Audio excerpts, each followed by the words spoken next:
Erev Tov Rabotai, we're continuing with our Mishna Yomi, Masechet Yevamot. We're up to Perek Tet Mishnah Vav. Today's Mishnah should be Le'ilui Nishmat Neria ben Svetlana, Ranbai V'Eliyahu ben Burcha Yisrael ben Chana bad Miriam, Menuchatam began Eden, Amen.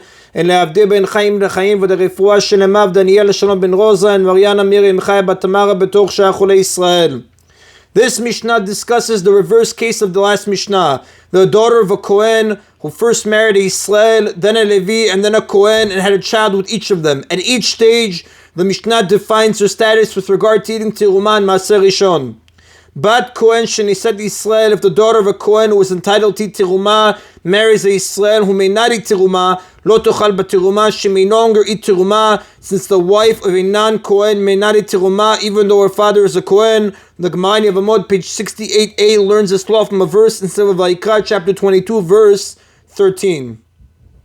Met v'la imenu ben, if the Yisrael dies but she has a son from him, lo tochal b'Tirumah, she may still not eat Tirumah because her son from the non-Kohen disqualifies her from eating Tirumah. This law is stated in the verse from Seder Vayikra, chapter 22, verse 13. If a Kohen's daughter should become a widow or divorcee from a non-Kohen and does not have offspring, she may eat the bread, the Tirumah of her father. So the verse clearly implies that if she did have offspring from her non-Kohen husband, she may not eat Tirumah after he dies or divorces her. As long as she is married to the Yisrael or has a son from him, she may not eat Maaser either, according to our Mishnah's opinion that Yisrael may not eat Maaser that we spoke about in Mishnah 4.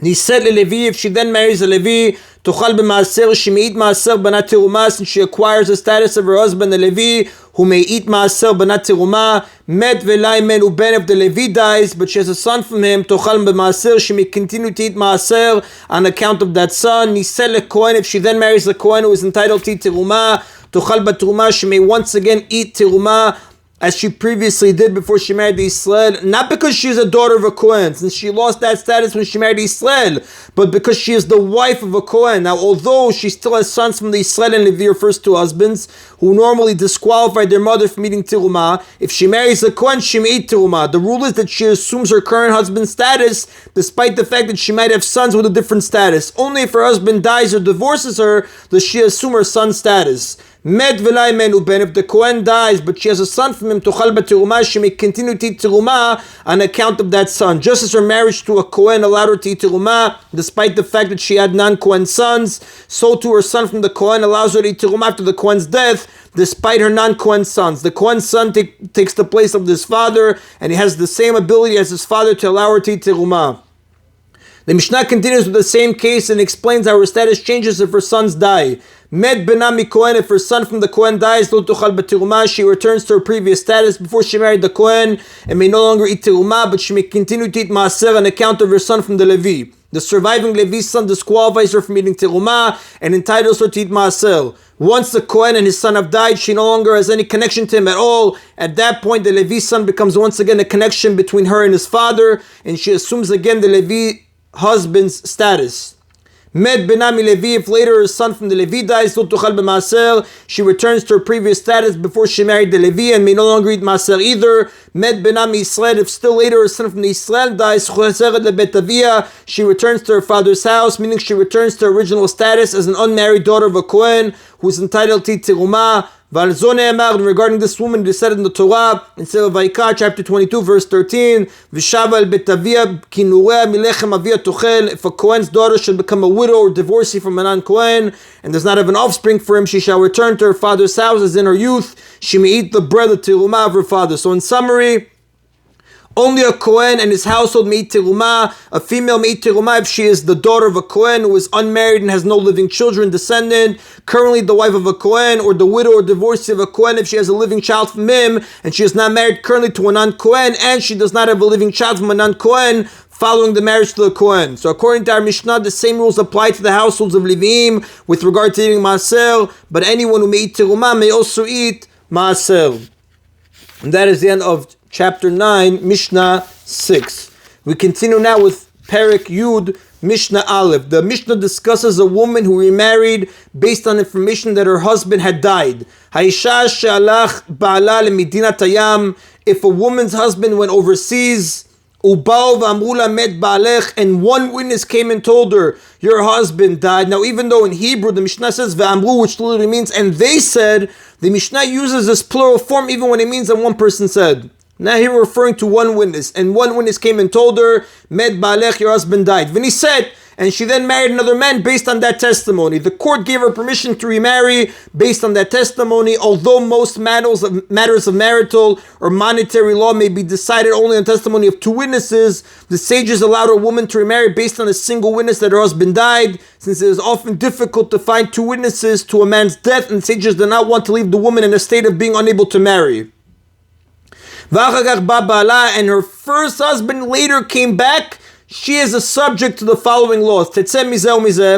She must leave both this man, the first husband, and that man, the second husband. Since her first husband was still alive when she married the second man, her living with him was really adultery. When a woman commits adultery, she may not remain with her husband, nor may she marry the adulterer, even if her husband dies or divorces her. As it speaks about in Masechet Sotah, chapter 5, Mishnah 1. Therefore, she may not remain married to either of these men. Technically, this law applies only when a woman commits adultery intentionally. This woman, however, was given permission to remarry based on the testimony of a witness and therefore sinned unintentionally.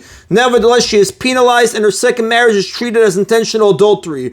This is because the sages allowed a woman to remarry based on the testimony of a single witness only because they assume that she will verify on her own that her husband is indeed dead before remarrying. This, along with the fact that a person will usually not lie about a man's death, because if that man is actually alive, he will eventually return exposing the lie, raises the level of certainty about this man's death created by the testimony of two witnesses, and she is therefore allowed to remarry. Since this woman did not verify that her husband was dead, she is considered accountable to a certain extent and is penalized in a number of ways, which the Mishnah proceeds to list.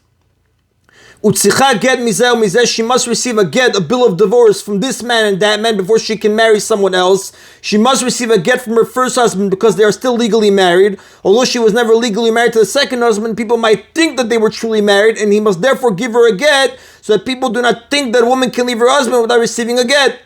Vela ketubah, she receives payment neither for a ketubah. The ketubah is the document that requires the husband to give his wife a sum of money when he divorces her or dies.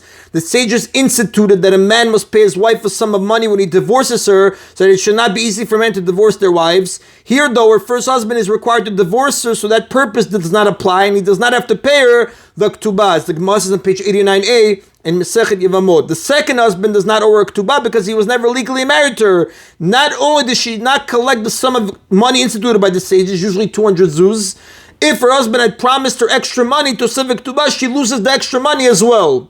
Velo perod, nor for the produce from her personal property that her husband took. So the ketubah has a number of provisions which give certain rights to the husband and wife. One provision is that a husband receives the produce from his wife's property, for example, crops that grow on her land.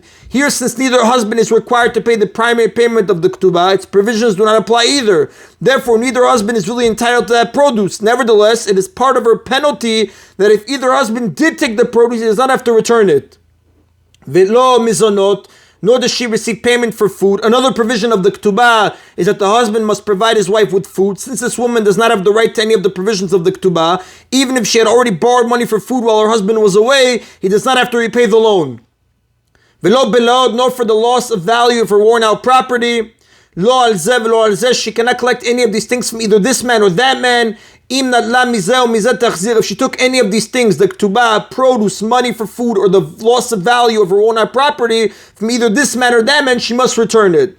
Now, after listing the penalties she suffers, the Mishnah gives the consequences of her improper marriage for her children. The child she has from either this man, the second husband, or that man, the first husband, after he returned, is a mamzer. A child born from adultery is a mamzer, even if the adultery is unintentional. Since this woman's relationship with her second husband is adulterous, any child born from that relationship is truly a mamzer by Torah law. And in addition, since the sages prohibited her from returning to her first husband, any child born to her from him after that time is a mamzer by rabbinic law. And the Mishnah gives the consequences for the two men who married her. If she dies and these men are Kohanim, neither this man nor that man may become Tameh to her corpse. Although a Kohen may become Tameh for his wife when she dies, we know a Kohen may not become Tameh to a human corpse except for the corpse of immediate relatives, which includes his wife. That is only for a wife who is permitted to him. Since this woman is not forbidden to her first husband, even he may not become Tameh to her. Her second husband may surely not become Tameh to her corpse because he is not legally married to her at all. And neither this man nor that man has the right to lost objects that she finds. Usually a husband may keep any onerous objects that his wife finds when they do not need to be returned to their owners. The sages granted these to him so that he would not be resentful of his wife, which would harm their relationship. Here though, since both husbands are required to divorce her, that reason does not apply. Or to the profits from her work. One of the ketubah requirements is for a husband to support his wife. In exchange for this, he has granted the money that she earns. In our Mishnah, since this woman loses the ketubah with all of its requirements, neither husband is required to support her, therefore neither can collect her earnings. Or to the cancellation of her vows. A husband has the right to cancel certain vows that his wife makes. For example, if she vows not to eat or bait, so that those vows do not affect their relationship. Here, since her husband must divorce her, that reason does not apply, and he cannot cancel any of her vows. Now, some privileges that this woman loses. If she is a daughter of Israel, someone who is not a Kohen or Levi, she is disqualified from marrying a Kohen since her adulterous marriage to a second husband made her a Zonah, who is forbidden to a Kohen. Now, this law is relevant only if both men died, because if either man divorces her, she may not marry a Kohen in any case, since the Kohen may not marry a divorcee. So naturally, this law also applies if she is a daughter of a Kohen or Levi. Ubad Levi mina maaser. If she is the daughter of a Levi, she is also disqualified from eating maaser, which is given to Leviim. As part of her penalty, she loses the privilege of eating maaser. Now again, our Mishnah follows the view of Bimeir, who holds that maaser may be eaten only by Leviim. We spoke about it in chapter 9, Mishnah 4. Ubat Kohen mina teruma. And if she is the daughter of a Kohen, she is also disqualified from eating teruma, which may be eaten only by Kohanim. A zonah is forbidden to eat teruma, as the Gemara says on page 68b, Masechet Yevamot. Since this woman is considered a zonah because of her adultery, she loses her right to eat teruma. Some consequences for the relatives of the two husbands. Ve'en yoshim shel zeh. If she dies before either husband, neither the heirs of this man, ve'yoshim shel zeh, nor the heirs of that man, yoshim et ktubata, inherit the extra money promised to them in her ktubah. A clause in the ktubah states that if the wife dies before her husband, in which case he inherits her, then when he dies, the sons that she had with him inherit the money promised her in the ktubah, as well as the dowry that she gave her husband. They do not share this portion of his estate with sons that he had from other wives. Since this inheritance is granted to a provision of ktubah, the sons of this woman who loses the right to her ktubah and its provisions do not inherit that money exclusively. As the Gemara, page 91a in Masechet Yevamot explains. V'imetu, if the husbands died without children before they divorced her, achiv shel zeh v'achiv shel zeh choltzin v'lo miyabmin. Both this one's brother and that one's brother must perform chalitza with her, but may not perform yibum. Part of her penalty is that she may not undergo yibum with her first husband's brother. However, since she is bound to him by biblical law, she may not remarry until she performs chalitza. Although she is not legally bound to the brother of the second husband under biblical law, since he was never really her husband, nevertheless, since people might think that they were actually married, the sages decree that she must perform chalitza with this brother, so that people not think that a widow can remarry without chalitza. And this is the same reason the sages decree that the second husband must give her a get. So in summary, if a woman remarried based on the testimony of a single witness that her husband died and her husband then returned, she is penalized in 16 ways. She must leave both husbands. She must receive a get from both husbands. She does not receive a ketubah or any of its provisions from either husband. She is not reimbursed for the produce from her personal property that either husband collected. She does not receive reimbursement for food from either husband. She does not collect the value of her personal possessions that wore out due to the use by either husband. Any children born subsequently from either husband are mamzerim. If either husband is a Kohen, he may not become tameh to her corpse. Neither husband gets ownerless objects that she finds. Neither husband gets the earnings from her work. Neither husband may cancel her vows. She may not marry a Kohen. If she is a daughter of a Levi, she may no longer eat maaser according to Rabbi Meir. If she is a daughter of a Kohen, she may no longer eat teruma. Her children do not exclusively inherit her ketubah and dowry. If either husband dies childless before giving her a get, she must have chalitza from his brother, but not yibum.